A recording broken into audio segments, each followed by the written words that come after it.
Olá, eu sou o pastor Wellington Rocha e este é o programa Caminho da Vida, uma realização da Igreja Evangélica Assembleia de Deus em Rio Verde, Goiás.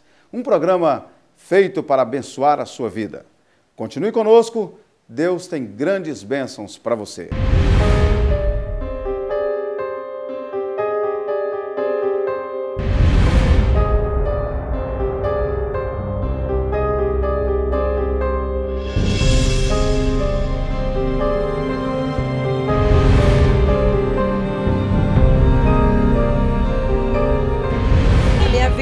Mudança de 100%, né? A gente aprende a ser mãe, a ser uma esposa melhor, aprende a perdoar, porque Deus ensina. A igreja, como membro, ela nos ajuda nesse sentido. E hoje eu sou muito feliz, porque a minha vida foi totalmente mudada.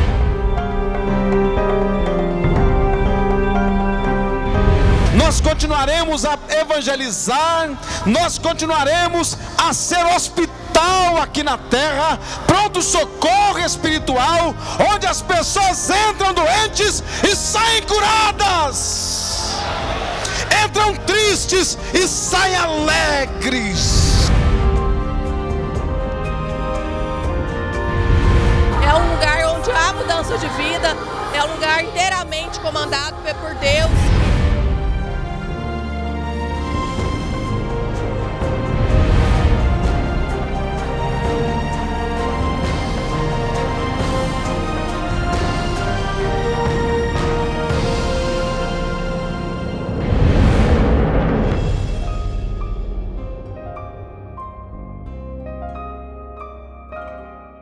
Vamos agora ao nosso quadro Sala de Visitas. Estamos de volta na nossa sala de visitas e dando sequência ao nosso programa da semana passada. Estamos aqui com a tia Jo e é um prazer tê-la aqui novamente conosco, tia Jo. Ângela, é um prazer estarmos em Rio Verde e hoje participando desse programa de muitos que virão aí para falar do nosso Deus e de tudo que Ele tem feito na vida do seu povo. Em quantos anos nasceu a paixão por missão? Sem dúvida nenhuma foi na infância que eu comecei a amar almas, porque meu pai amava, minha mãe amava, se doaram ao ministério e automaticamente o filho de pastor começa a acompanhar os passos de um pastor. Você é esposa de pastor e sabe disso. E ele começa a se espelhar no que o pai ensina. Isso se o pastor for completo, igreja e família também.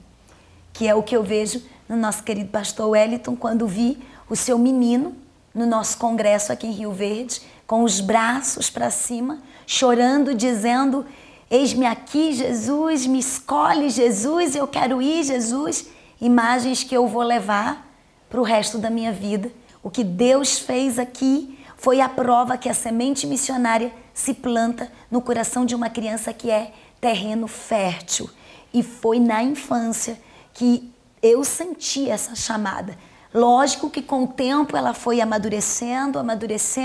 Eu cresci, fui ao seminário, me envolvi em parte com os Gideões Missionários, depois saí. Depois que saí, fui a 23 países, ainda temos outros para chegar. Mas essa história, essa chamada, essa paixão por missão começou na infância. Deus criou os animais, eles são muito legais. Não vou maltratar, deles vou cuidar. Quero ver. Deus criou os animais, eles são muito legais. Não vou maltratar, deles vou cuidar.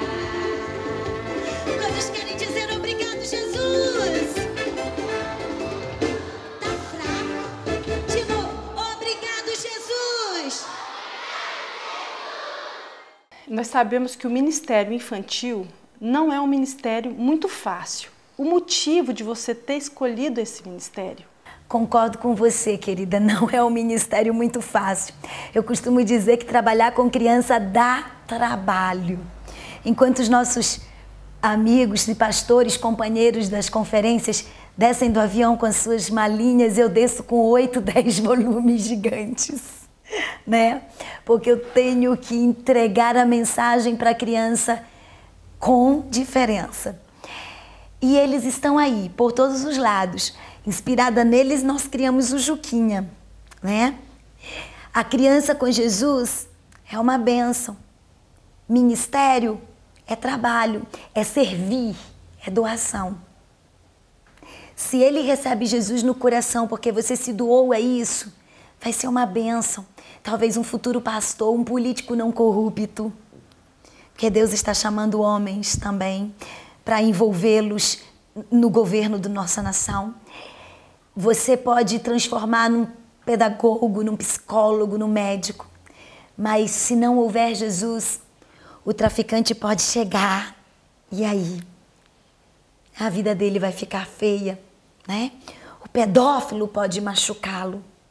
Nós vimos na nossa nação dados tão alarmantes, mais de 500 mil crianças são vítimas de abuso nessa nação, de agressão, e nós não podemos ficar calados. Quando a criança cantava, Deus dizia para mim, sabe por que ela canta, Jô? Porque um pai levou a igreja, porque um professor ensinou, porque um pastor deixou fazer festa para ela. Sabe por que ela canta? Porque alguém a ensinou. O galardão não é meu e seu somente, é deles também. Qual o recado que você tem para os nossos pastores e pais?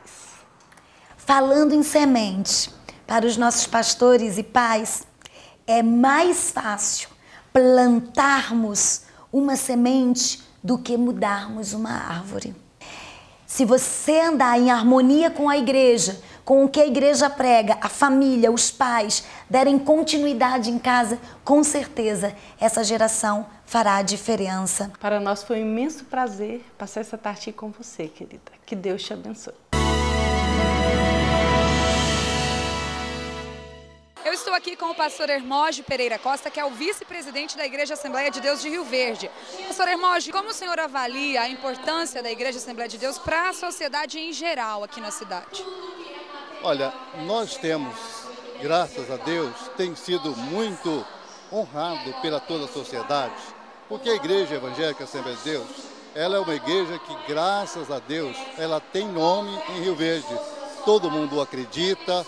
E aonde chega diz que é a Assembleia de Deus, todo até no comércio ele tem uma boa aceitação, porque procuramos manter o bom nome de Cristo, honrando o nome da igreja e de cada membro. Aqui é a razão pela qual o povo tem tido aceitado esse nome, esta identidade na nossa cidade de Rio Verde, por causa do zelo que nós temos tido com o nome da igreja. A visão da Igreja Assembleia de Deus de Rio Verde é que é a igreja que está em expansão, está em crescimento, e Deus tem nos abençoado muito.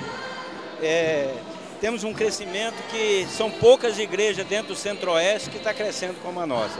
Eu penso e vejo de uma extrema importância esse trabalho que a igreja faz na área social, atendendo aos necessitados, atendendo às pessoas que precisam, que venham à igreja, que necessitam de uma orientação espiritual e também uma orientação social, na vida social. Eu acho muito importante, é de extrema importância, e somente mediante a palavra do Senhor, mediante as pessoas, nós conduzindo as pessoas à igreja, a se aproximar de Deus, que nós vamos ver uma transformação na sociedade. Olá, estamos de volta e este quadro é um quadro destinado a falarmos sobre as nossas congregações. E hoje estou recebendo aqui o evangelista Paulo Ferreira. Paulo Ferreira, paz do Senhor.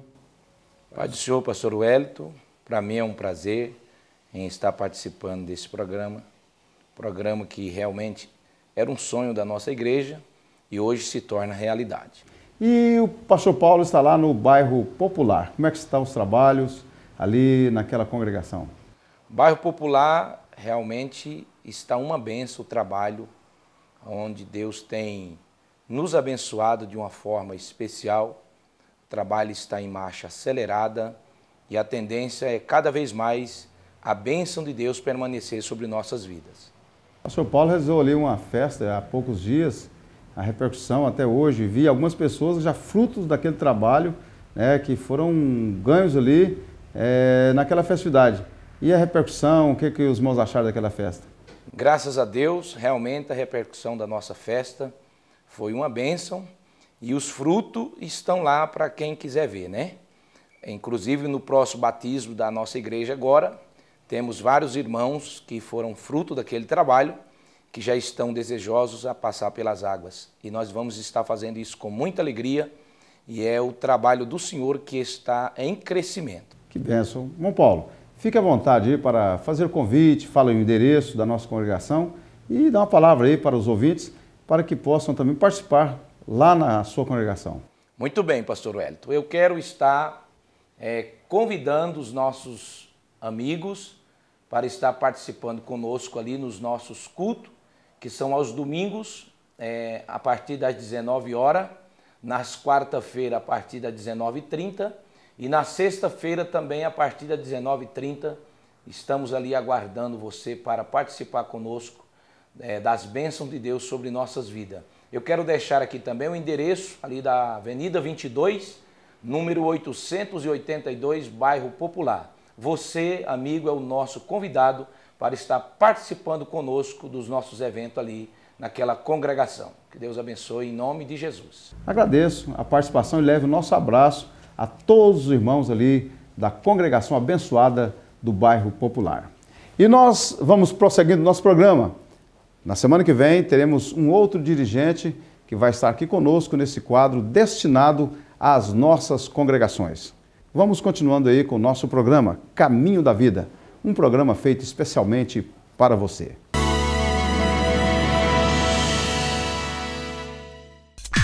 Quer guardar lembranças de quem você tanto ama? Fotocel, o ponto certo para fazer books infantis, fotos para casamento e aniversário, com revelação digital, fotos 3x4 na hora. Fotocel, ao lado do VaptVupt, 36224381. Olá, irmãos e amigos, nós somos o Quarteto Gileade. Estamos completando neste mês de julho de 2012 25 anos de ministério. Estamos aqui para convidar você, sua família, amigos para virem celebrar conosco o Jubileu de Prata, que acontecerá nos dias 21 e 22 de julho, próximo sábado e próximo domingo. Estarão conosco Quarteto Alfa, Quarteto Servos, Quarteto Castelo Forte, Quarteto Manancial e Quarteto Getsemane, como também o nosso querido pastor, maestro Ezequiel Matos e vários outros participantes. Venha participar conosco aqui na nossa cidade, em Rio Verde, na nossa igreja Assembleia de Deus. Muito bem, estamos de volta com o programa Caminho da Vida. Agora vamos abrir um espaço para a nossa juventude.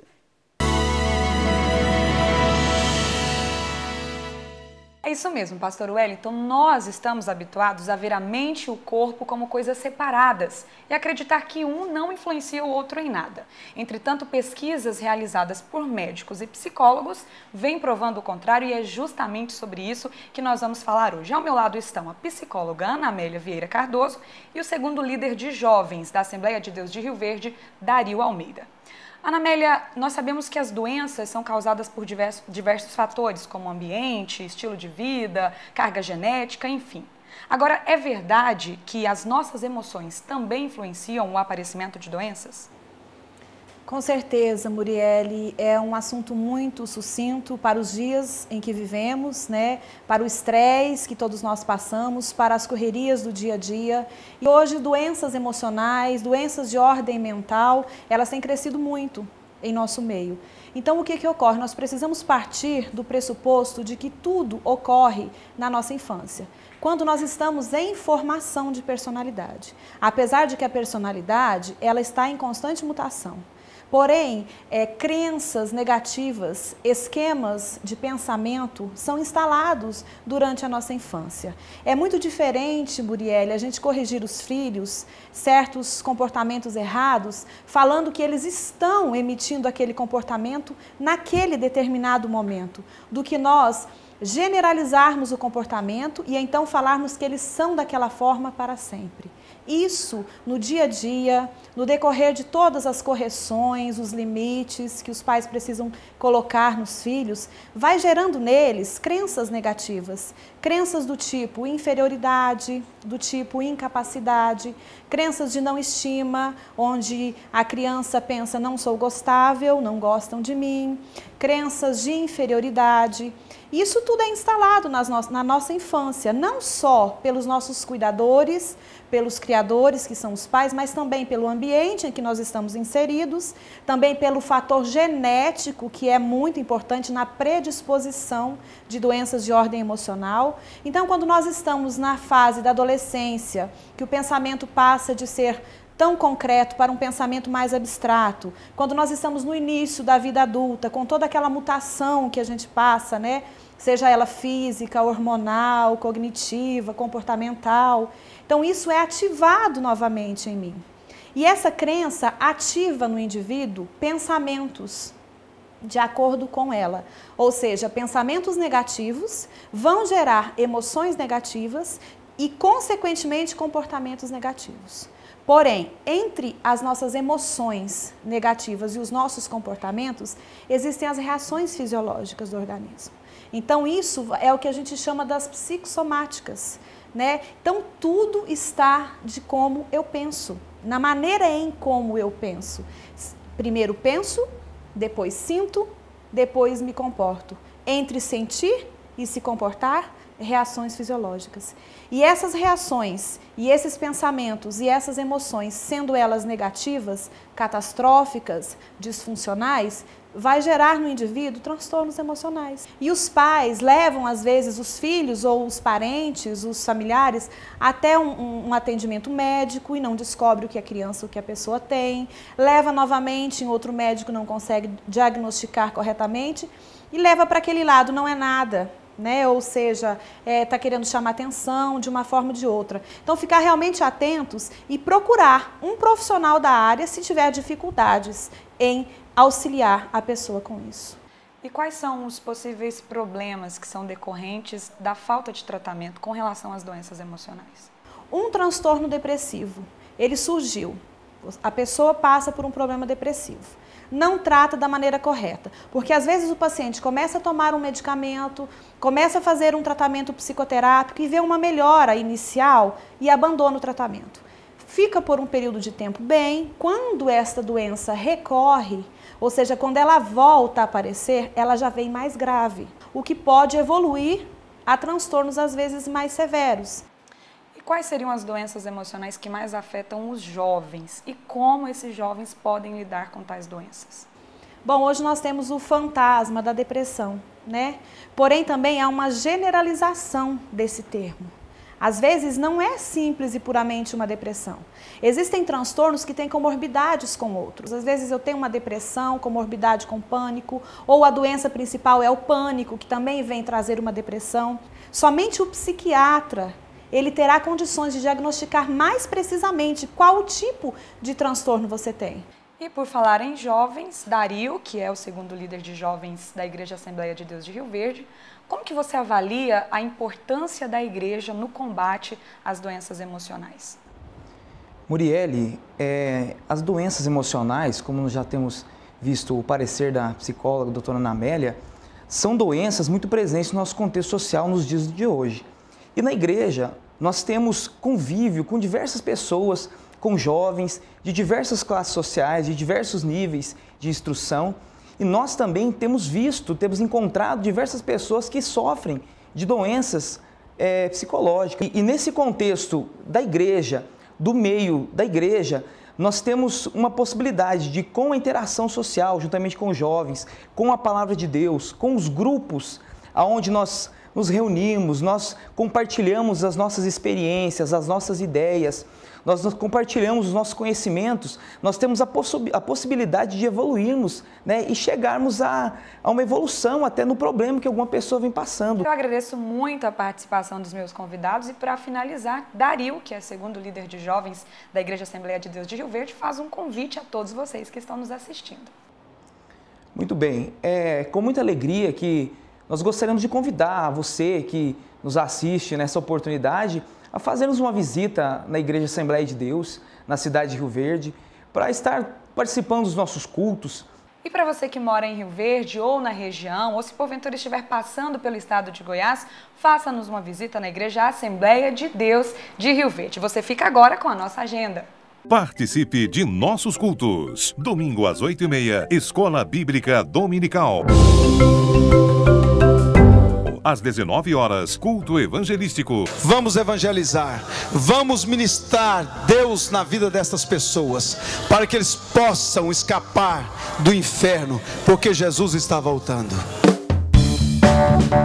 Terça-feira, culto da família. Quinta-feira, culto da bênção. Se você está passando por lutas, por dificuldade, não desista. Não desista. Participe das programações em nossas congregações, todos os domingos, quartas e sextas-feiras. Onde você estiver, na faculdade, no seu serviço, na rua, onde quer que você esteja, seja fiel a Deus.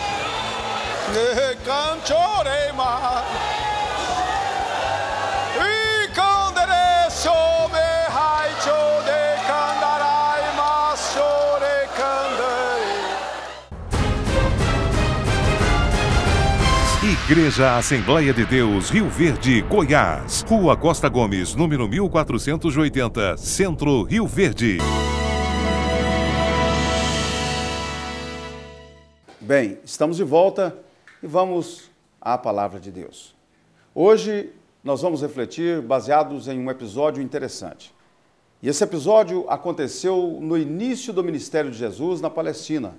E já que estamos em nossos primeiros encontros, eu achei interessante olhar para um dos acontecimentos do início do ministério de Jesus, esse Jesus que é o nosso referencial de vida e de conhecimento. O texto está no Evangelho segundo escreveu João, no capítulo 2, versículos de 1 a 11. Vejamos. E ao terceiro dia fizeram-se umas bodas em Caná da Galileia, e ali estava a mãe de Jesus. E foram também convidados Jesus e seus discípulos para as bodas. E faltando o vinho, a mãe de Jesus lhe disse: não tem vinho. Disse-lhe Jesus: mulher, que tenho eu contigo? Ainda não é chegada a minha hora. Sua mãe disse aos empregados: fazei tudo quanto ele vos disser. E estavam ali postas 6 talhas de pedra para as purificações dos judeus, e em cada uma cabiam 2 ou 3 metretas. Disse-lhe Jesus: enchei de água essas talhas, e encheram-nas até em cima. Disse-lhes: tirai agora e levai ao mestre-sala. E levaram. E logo que o mestre-sala provou a água feita vinho, não sabendo de onde viera, se bem que o sabiam os empregados que tinham tirado a água, chamou o mestre-sala ao esposo e disse-lhe: todo homem põe primeiro o vinho bom, e quando já tem bebido bem, então o inferior. Mas tu guardaste até agora o bom vinho. Jesus principiou assim os seus sinais em Caná da Galileia e manifestou a sua glória, e os seus discípulos creram nele. Nós mostramos todo o texto para que você conheça ou relembre o fato, porém, nossa ênfase está no versículo 11, que diz: Jesus principiou assim os seus sinais em Caná da Galileia e manifestou a sua glória, e os seus discípulos creram nele. O cenário que vemos aqui nesse texto era o cenário de festa, porém, o inesperado, o indesejado aconteceu. Acabou o vinho. E na cultura judaica, o vinho era essencial nas festividades. Acabar o vinho era acabar a festa, era fracassar e se tornar motivo de escárnio, uma verdadeira tragédia social. Até acabar o vinho, Jesus era um convidado entre os outros convidados. Jesus era um mero coadjuvante. Ele não fazia diferença, mas bastou acabar o vinho para que notassem a presença dele. Que bom que Jesus estava lá. A festa alegre poderia acabar em tristeza, mas ele estava lá. E alguém que conhecia levou a situação até Jesus. E quando a situação chega até ele, tudo se resolve. O problema encontra a solução. Mas observemos alguns fatos nesse evento. Ele estava presente porque foi convidado. E esta festa, narrada no texto sobre o qual estamos refletindo, bem pode representar a tua vida, ou pelo menos acontecimentos dela. Nada acontece no isolamento.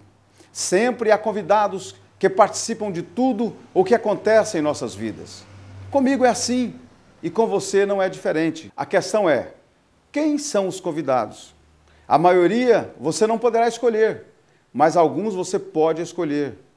E um dos convidados que não pode faltar é Jesus de Nazaré. Ele estava lá. Ele tem que estar sempre. Ele não pode faltar. Não pode faltar também pessoas que o conheçam e que já tenham experiências com ele.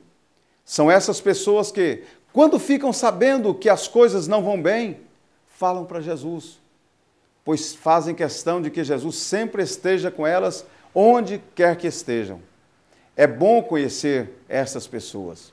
Eu tenho o privilégio de ser um dos que conhecem a Jesus. Se estivesse naquela festa, eu também contaria para Jesus o que estava acontecendo. Eu não conheço você, mas sei que coisas muito importantes estão faltando na tua vida para que a festa possa continuar. Para o judeu, o vinho era símbolo da alegria. Não há festa sem alegria. Se a alegria está faltando, a saída é contar para Jesus. Mas para isto, ele tem que estar presente. E para ele estar presente, ele precisa ser convidado. Convide-o agora mesmo. Ele é manso, humilde de coração. Seja qual for a sua situação, seja onde for, ele está aberto a convites. Ele está esperando o teu convite. Convide-o para entrar na sua vida. Convide-o para entrar na sua família. Convide-o para entrar dentro da sua empresa. Convide-o para entrar onde você necessita da ajuda dele. Jesus estando presente, tudo se resolve. No próximo programa, nós estaremos continuando a falar sobre esse episódio na festa, na bodas de Caná da Galileia. Que Deus em Cristo nos abençoe. Eu quero orar por você. Senhor nosso Deus, nós te louvamos, nós te agradecemos por mais esse programa que o Senhor nos concedeu. Continue nos abençoando, continue, ó Senhor, fazendo-se presente nos lares, principalmente daqueles que já te convidaram, Senhor, para estarem presentes. Que o Senhor possa ser a alegria desta família, que o Senhor possa ser a alegria deste lar. E aqueles que ainda não te convidaram, ó Pai, que eles possam, ao convidar, o Senhor estar presente, porque o Senhor é aquele Jesus maravilhoso que sempre quer abençoar nossas vidas. Porque naquele dia, naquela festa que o Senhor estava, poderia ser um desastre, mas a sua presença fez com que tudo se transformasse e a alegria continuou. E que isto possa ser uma evidência na vida de todos os nossos ouvintes. E que a tua graça, a tua paz, a tua misericórdia continue sendo a máxima, continue sempre presente na vida de todos os nossos ouvintes. Em nome de Jesus nós te pedimos, em nome de Jesus nós te agradecemos. Amém. Até o próximo programa, se Deus quiser. Até lá e fiquem todos na paz do Senhor.